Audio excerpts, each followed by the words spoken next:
What's up, dudes? Welcome back to another video. Today we're going to be working on the tube chassis OBS. In this video we're going to be making a rear bumper for this thing. This is going to be the very last video I do on this truck because it's going to be leaving after this, and after I put a rear bumper on this truck it's not going to be fitting in the garage anymore. So that was my original plan, was this is going to be the very last thing that I do on it. So we're going to be adding a 2-inch rear bumper to this thing. It'll be made out of 2-inch DOM. It's gonna probably end up coming off of this upper tube right here, come out 90, go across, and then 90 back in. And then we'll be doing the same thing off this bottom tube, come out 90, straight, 90, and then back in. Then we'll add a few support tubes in between to tie everything together. But the plan is to basically match the angle of this tube coming down. It'll just come out at the same angle, and then match this tube coming up. It's just a gradual slope up. We'll match that to come out, so they'll basically be coming together a little bit. Think it'll look pretty good. But the reason we're adding this bumper is because, as you can see, everything on the back of this truck is flush with itself. So you want to have something come out past the bed sides, this latch especially, just in case someone comes up behind him in the dirt, in the dust, they don't see him in time, they can't stop. The first thing they're going to smash is that latch, or potentially the back of the bed sides here. So you want to have something pushed out past all this stuff to be able to take the hit just in case, and it'll act as a tow point as well, because there's not really anything. These will be going to the spare tire, so you won't be using that, and that, if you're pulling the truck from that, you're more than likely going to rip that thing off, so you don't want to use that. But there's not really anything back here that you can tow from, just in case you get stuck or anything like that. So having the bumper back here, you'll definitely have those to be able to use, those tubes to use. And then I'll probably end up doing off this tube, it'll come out in 90. I'll do some type of plate down in here, maybe with a dimple die or something in it. That way you can get up onto it, step onto it, to be able to get to the spare tire, anything up in here that you want to get to check anything out. So just trying to think of everything on this rear bumper, make it look clean, simple, nice. So that's the plan with that. I have taken some measurements already. I do have this cheater tube out of 2-inch. Basically have the center line, or the start mark, marked out on here, so I know where to start the bend at. I can measure, take all my measurements off of there. So I know the width of the back of the truck is 42 3/8 wide, and then I know from this center mark, or the start mark right here, to the outside of the tube is 8 7/8. So obviously multiply that by 2, we got 17 3/4. So taking the center mark, or basically subtracting 17 3/4 from 42 3/8, we have 42 or 24 5/8, which is going to be the distance between the two start marks in the center of the truck, and then the center mark of the actual tube itself will be 12 5/16. So that'll be the center mark in the center of the truck. I can line that up with the latch right here, and that'll just be a reference point. I also know that I need 14.5 inches of extra space, basically from this point right here. This is basically the absolute limit that you can have of tubing to be able to bend a 90 in a 2-inch die. So I know from here to right out here, basically the outside line of the tube is 14.5 inches. So I need 2 of those to duplicate each side. So the main total of the tube that I need for the back of this truck is 71 3/8, which is just under 6 feet long. So the first thing to do is get the 2-inch tubing, get that cut to 6 feet, and then we'll start marking it out, get all our measurements down on there, and then we'll start bending some tube. Got my tube cut and got everything marked out on here.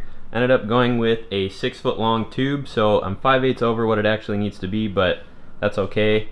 I marked the center line at 3 feet, and then came over each direction 12 5/16. That's going to be my start mark on each side.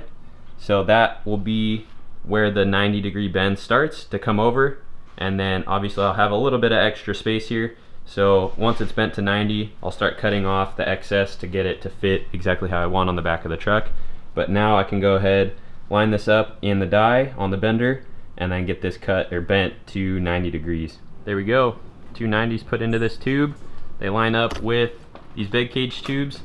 These actually don't come down at a perfect 90 degree to this back tube, so it is a little more bend than what's needed, but that's going to end up being cut off anyways. Obviously it's going to stop right here, so you'll never be able to tell any of that. So now that this is kind of sitting where I want it as far as depth off the back of this, I'm going to go ahead, mark the bottom side of this tube on both sides, cut it down to length, and then start trimming it to fit, or notching it to fit around this miter right here and then into this tube as well. So that's going to be kind of interesting. What I did is I didn't make this tube exactly the same width as both sides, because I learned on the 92 F1 build that landing directly on the edge of this miter right here with another tube, this ends up looking really weird. So I brought it in just a tiny bit so to land more on this tube, and then basically the center line of this miter right here.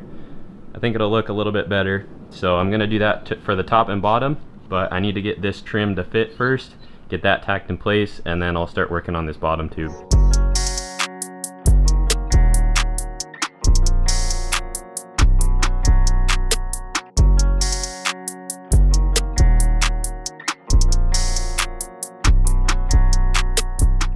Making moves, making moves. So we got this top tube tacked in place. You saw I used these pieces down here, just clamped to the bed cage on the top up here, just to keep everything in plane with this tube. So I'm doing the same thing down here with this bottom tube.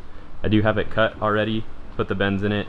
I'm getting ready to cut the length on it now and get everything set up against these tubes here to get it notched to fit correctly. So you can see these notched up on here real nice like. So this top tube's in for good. It's nice and straight with the tube right behind it as well. You can see nice and straight with it. So that's the plan for the bottom tube as well. Just get everything notched. We took a level from this back side. Let me see. Took this level right here.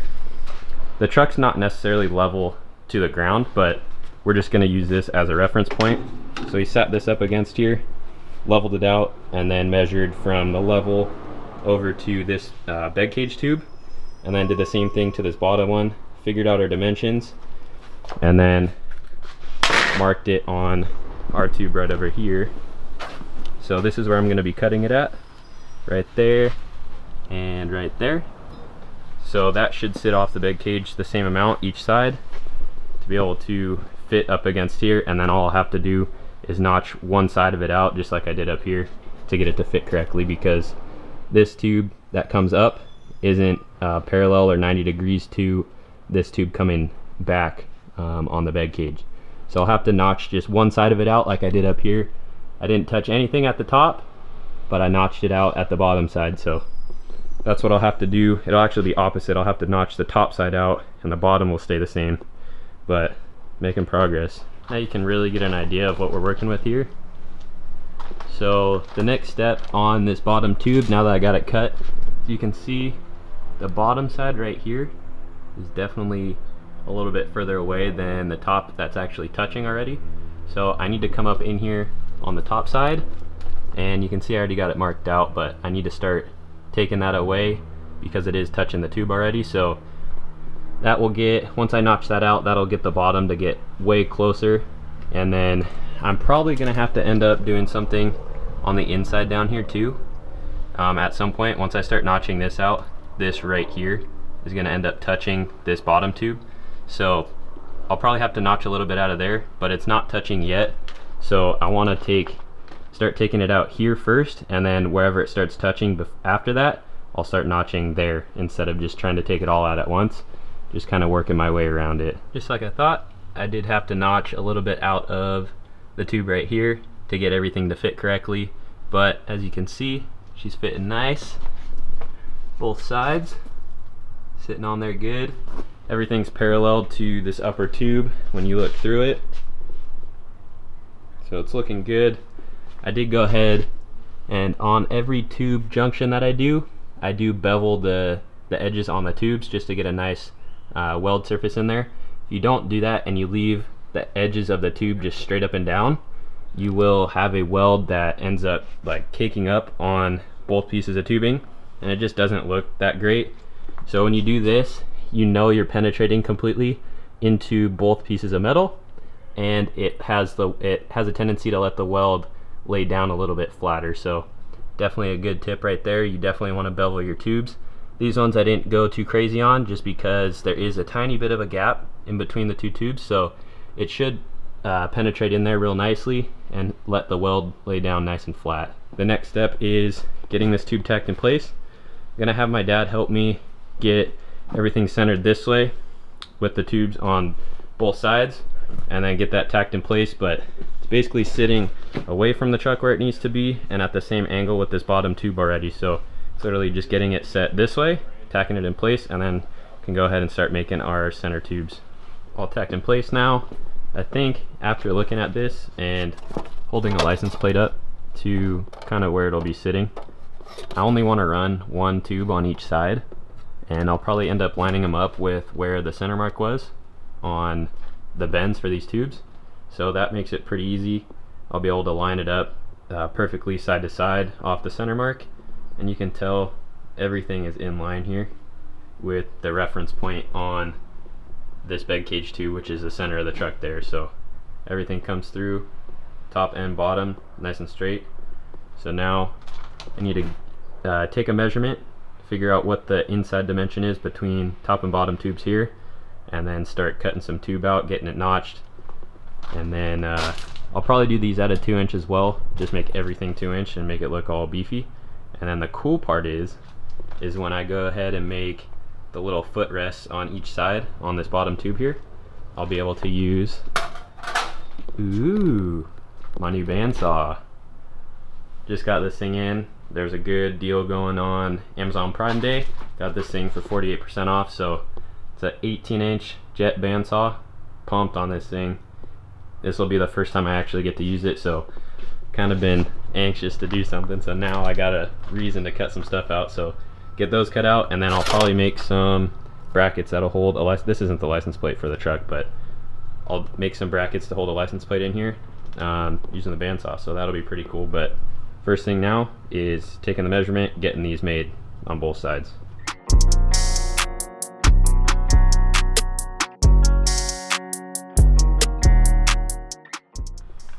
Now that the support tubes are in, went ahead and made a template for how I'm thinking I'm gonna make this little footstool or footstep. I'm gonna run a piece of plate like this, probably end up putting 4 dimple dies in it, smaller dimple dies, and have them faced up. That way they grab your feet when you step on it. And then I'll probably end up running a piece of 1 inch tubing along the face here that connects these two tubes together, and then it'll cap the end of this plate off, so it's not just a piece of plate. It'll actually have something sitting there to kind of protect it, and it'll look visually a lot better. It's now the next day. I went ahead and got one side of this little footstep cut out and in place. You can see got the dimple dies in there, got the plate cut out, and then also got the 1 inch tube sitting up in there on this back side. That's just to cap everything off. Instead of just having a plate here, you have the tube rounded off, and then you'll have obviously a weld here. But this will look a lot better all said and done than just having the plate sitting here, and it adds a little bit of strength to this corner. So this side is done. I'm working on getting the second part, the second step done right now.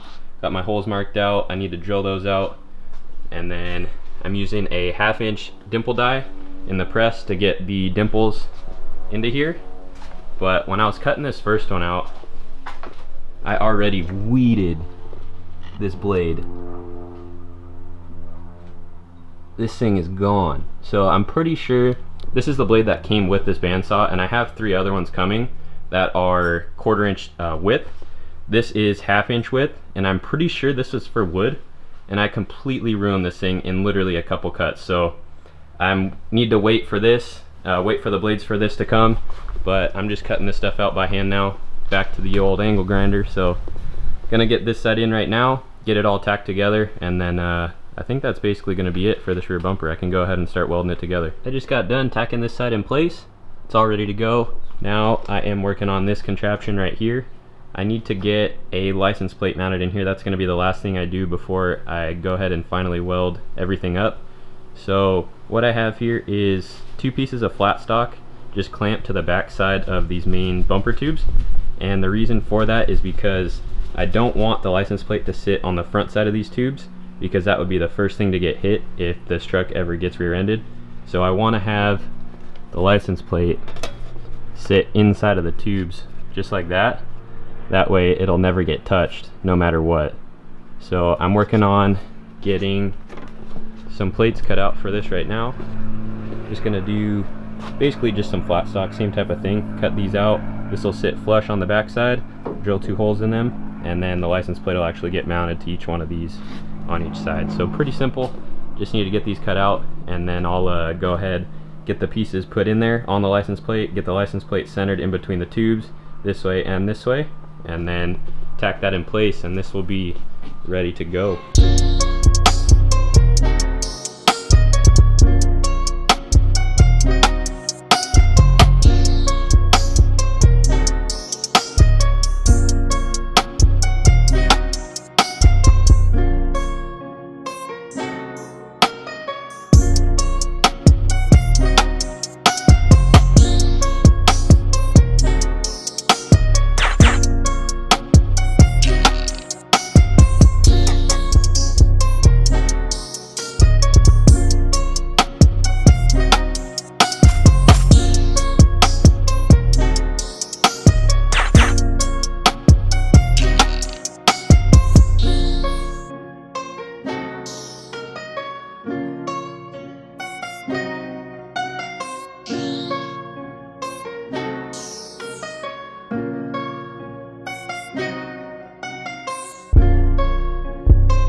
And that should be a wrap on this bumper.